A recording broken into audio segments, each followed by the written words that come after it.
1h e 53 minutos, estamos de volta com Petrônio Antunes, aqui no Gazeta Entrevista, diretor-presidente do DERACRE. Bom, o meu nome dele, ele não se identificou, mas uma pergunta sobre o projeto de assentamento Valterace, Petrônio, ali no Bujari. A UZESA, o seu... É isso? É o ZESA que está perguntando isso para você. O Valterace, ele disse que nós estamos isolados em vários ramos. Eu acho que ele está falando em várias comunidades ali, está isolado. Tem alguma previsão para ali? É do DERACRE aquilo ali também? Não. Mais uma vez quero deixar bem claro que ramal não é do DERACRE, né? Ramal é da jurisdição da prefeitura. Né? O que o DERACRE faz é apoiar os municípios para melhorar a vida da população. No Valterace a gente já teve uma atuação lá no ramal principal, tá? O que acontece muito, tá, é que muitas vezes ele fala ramo, deve ser as entradas, né? Tem um ramal principal e as entradas para cada propriedade. Aí é de responsabilidade do prefeito lidar mais junto com isso, né? Então, o ramal principal está sendo, foi feita uma intervenção ano passado, e eu falei com o prefeito essa semana, ele falou que estava lá também fazendo alguns pontos críticos, foi aquilo que eu falei anteriormente. A principal coisa dos ramais, por exemplo, o ramal pode estar todo pissarrado, se romper uma ponte ele fica isolado. Então a gente precisa começar a fazer coisas definitivas, né? A gente já começou, precisamos implementar mais ações definitivas, com bueiros, com pontes mais definitivos, para poder não ter esse problema no inverno. Claro, o ramal escorregadio e tal é devido à característica da região, mas a parte de, vamos dizer assim, de drenagem, a parte de pontos críticos, levantar a área alagadiça, para que não tenha esses problemas de isolamento. O Sidney está lembrando aqui o seguinte, ó, ele fala a respeito também do Valterace, mas você já pontuou. Agora ele fala a respeito da estrada do Muntu, que está muito ruim. Ele quer também parabenizar você pelo trabalho que vocês fizeram lá no ramal, mas que infelizmente quando chove nós ficamos sem acesso, diz ele. A estrada do Mutum foi passada o ano passado, ela está muito ruim mesmo. Né? A gente fez um trabalho lá de tapa-buraco, limpezas laterais, recuperação das pontes, né? Mas foi um trabalho emergencial, né? Agora a gente tem que voltar lá, esse trabalho de manutenção não para, né? Com o período da chuva acaba piorando, e eu vou fazer uma visita lá para ver como que tá, até porque é um ramal, jurisdição da prefeitura, né? Deveria ser. Então mas esses ramais asfaltados que foram feitos pelo governo em gestões anteriores, de um modo geral a gente está aplicando e fazendo as manutenções, como a gente fez no Mutum, como a gente fez no Flaviano, como a gente fez no Riozinho do Rola, como a gente fez no Granada, em Acrelândia, como a gente fez lá no Linha 2, que é chamado Ramal do Jorge Viana, lá em Bujari, como a gente fez na Estrada Mário Lobão, lá em Sena, na entrada do 2º Distrito, e assim outros que a gente fez também, manutenções. A dona Maria Célia, ela tá confundindo aqui as coisas, ela está perguntando se tem previsão de vocês arrumarem a estrada entre Rio Branco e Feijó. Dona Maria Célia, a BR-364 não é com o DERACRE, é com o DENIT, é com o Departamento Nacional de Infraestrutura e Transportes. Mas eu aproveito a pergunta da Dona Maria Célia para perguntar para você, e aí, Petrônio, alimenta alguma perspectiva boa nessa nova gestão de Lula, infraestrutura, DENIT, como é que está essa conversa? Na verdade teve, na nova lei de diretrizes orçamentárias, né, foi ampliado o orçamento do DENIT. Então, com isso, com certeza alimenta uma esperança para a gente estar tendo um investimento maior nessa manutenção. Também, o governador Glaucio Cameli o Lula fez aquela pergunta, né, qual que é as 3 principais situações de cada estado, né, que cada governador levasse. E o governador abriu mão de talvez pedir alguma coisa para o estado para pedir a BR-364. Claro que é para o estado, mas não pedir alguma coisa, já é jurisdição do DENIT. Ele podia falar, não, isso é do DENIT, não vou pedir outra coisa. Entendi. Mas ele deu a prioridade para a 364, como sempre deu desde a época de senador. Nós temos que deixar bem claro, quando essa jurisdição acontece, né? Antes, como não tinha DENIT no estado, tinha concessão ao DERACRE. Por isso que o pessoal liga muito a 364 ao DERACRE. Mas agora não, agora o DENIT tem uma superintendência, tem toda uma estrutura do DENIT aqui no estado para cuidar das BRs. E o governador está sempre, é uma pauta de prioridade, eu acho que a número 1 dele hoje é pedir a reconstrução, na verdade, da BR-364. Perspectiva de que a BR-364 entre na agenda do DENIT, do Ministério de Infraestrutura.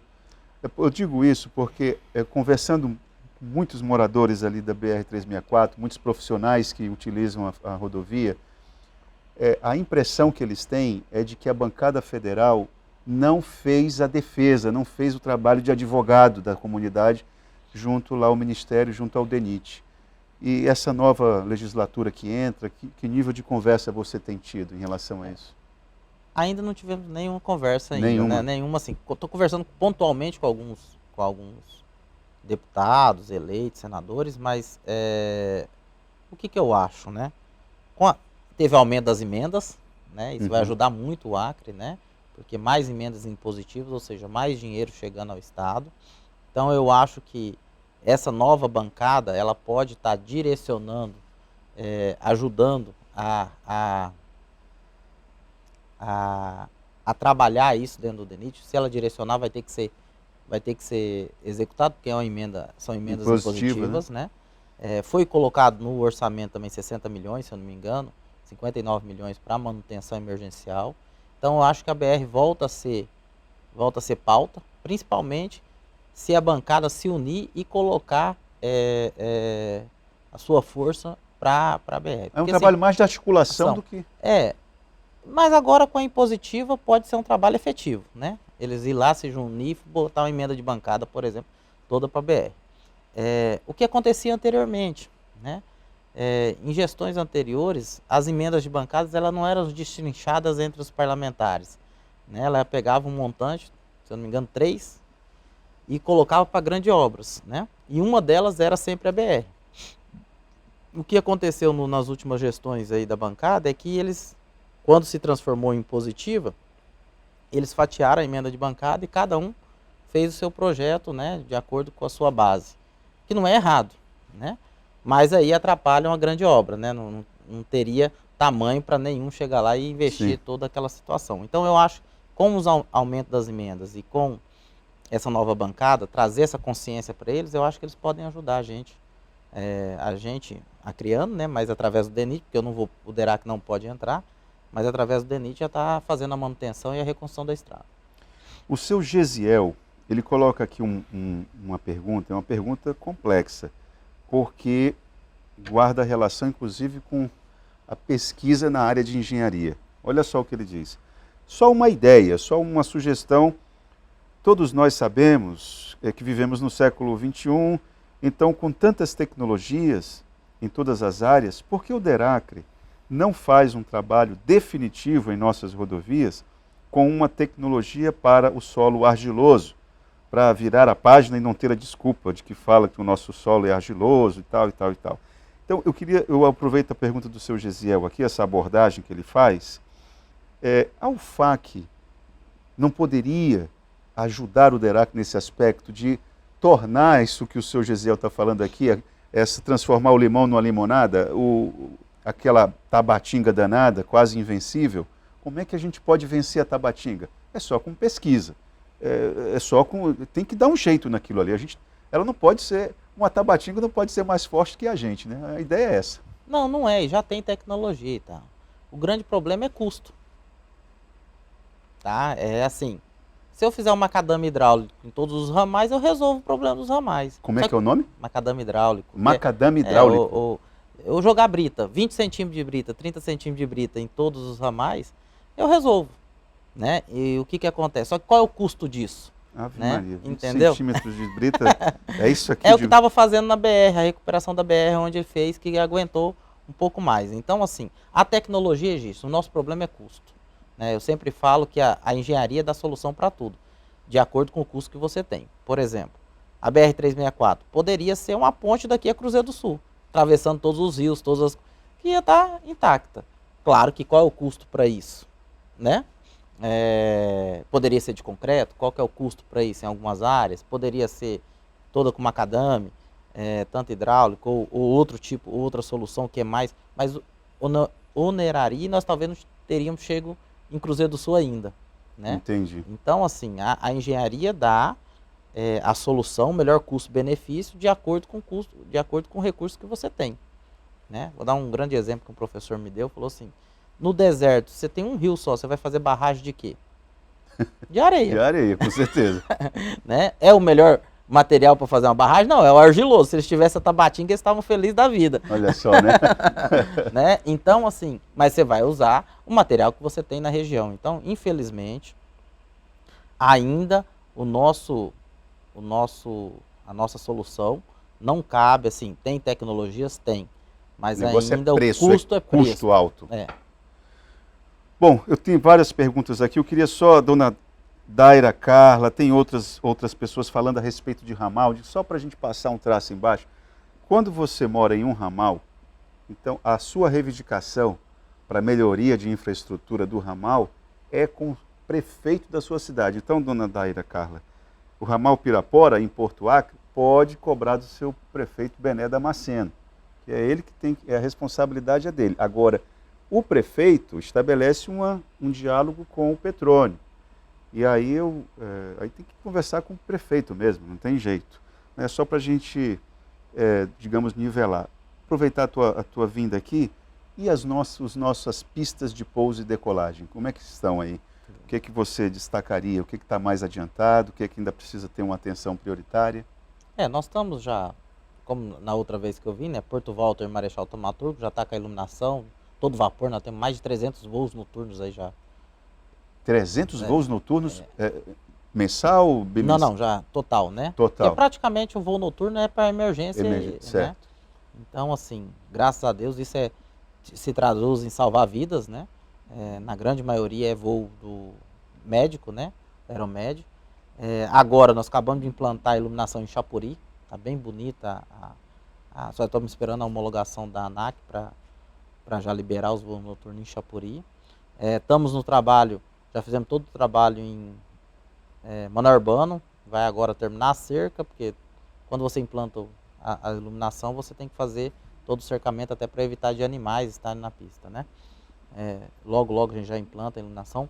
Feijó também, vamos implantar a iluminação agora essa semana. Rapaz, você fala isso, me perdoe ele interromper, eu me lembro a primeira vez que eu fui para Feijó, quando o avião teve que fazer umas 2 ou 3 sobrevoos ali na pista por causa do gado que estava ali, né? Cortar a cidade ali, né? Cortava. A grande questão dessas pistas, todas, tá? Sem exceção, há 2 anos e meio atrás, quando o governador me chamou, ele falou que queriam as pistas com segurança, né? E o principal apoio nessas pistas é o cercamento, né? Antes não tinham cercamento, né? Elas tinham principalmente, praticamente uma cerca de arame, né? De fazenda. Então entrava qualquer tipo de animal e não tinha manutenção. Agora não, nós implantamos em todos eles alambrado, né? Para que essas pistas sejam de segurança mesmo, para a gente poder implantar a iluminação noturna e dar a manutenção. E a gente tem aquilo que eu falei, rotineira, a manutenção nos aeródromos, né? Tem aeródromos que são implantados em áreas planas, ou seja, em áreas baixas. Por exemplo, Marechal Thaumaturgo é uma área baixa, né, extremamente úmida, uma base, vamos dizer assim, não muito boa. Feijó acontece isso também, uma área alagadiça quase ali ao redor. Então, assim, a manutenção tem que ser constante. Bom, tem aqui o Rafael, está perguntando por que o entrevistado não tira os óculos. É que você não estava no início do programa. Peraí, deixa eu tirar. Melhorou? Ele fez uma cirurgia e aí a luminosidade aqui é muito intensa e por isso que incomoda, ele precisa usar, tá bom? Desculpa, foi uma falha minha não ter reforçado essa informação. E a ponte sobre Rodrigues Alves também é outra reivindicação antiga e sempre necessária que você fale sobre isso. No início do governo, o governador Lázaro foi até Rodrigues Alves, né? E lá era necessário, não tinha nenhum acesso à balsa mais que tinha caído, o rio tinha comido. Então, foi implantado um novo acesso à balsa lá, né? Uma nova pavimentação de quase 2 quilômetros até chegar em Rodrigues Alves. Uma entrada que ficou com calçamento, ciclovia, iluminação pública. Hoje está sendo usado até para fazer o pessoal usa para caminhada, né? Certo. E a gente está lá com a balsa gratuita, dando atenção à população. Mas aquela ponte, ela é de jurisdição do DENIT. Ali, aquele trecho é da 364. Tá? É como se fosse a BR-364 aquilo ali. Isso. Inclusive está dentro daquele projeto da ida para o Pacífico. Eles até desmembraram porque a rodovia tem que ter um estudo ambiental muito mais aprimorado e ali a ponte nem tanto, né? Então até pode ver que a bancada colocou um valor, acho que foi um valor irrisório, mas foi de início 12 milhões, foi 1 milhão de cada um, para fazer o estudo do projeto da ponte, né? Para o DENIT. Então o DENIT está em andamento com esse projeto. Esse ano a bancada colocou mais dinheiro de novo para a ponte e é uma reivindicação sim do governo, juntamente com o DENIT e o governo federal, que essa ponte saia, né, para atender a BR-364. Mas eu quero deixar bem claro, Italo, que o pessoal fala isolamento de Rodrigues Alves, isso não existe. O Rodrigues Alves tem o acesso até Cruzeiro do Sul, é 30 quilômetros mais longe? Mas hoje o acesso até Cruzeiro do Sul, que há alguns anos atrás estava praticamente deteriorado, nós recuperamos com tapa-buraco. Você consegue fazer aquele trajeto rapidamente, né? Que é 40... O problema é a questão também, falando em custo, né? Falando em custo do combustível e tudo, tendo não, uma ponte... Não, concordo contigo, não tiro a razão de toda a reivindicação da ponte. Só que mas a ideia de isolamento é errada. Não existe, não tem. Né? A ideia de isolamento não existe, porque hoje nós damos manutenção, que hoje chama... É a 307, né, que é um AC, que liga Rodrigues Alves até o trecho de Santa Rosa. E aí tem a 475, não é isso?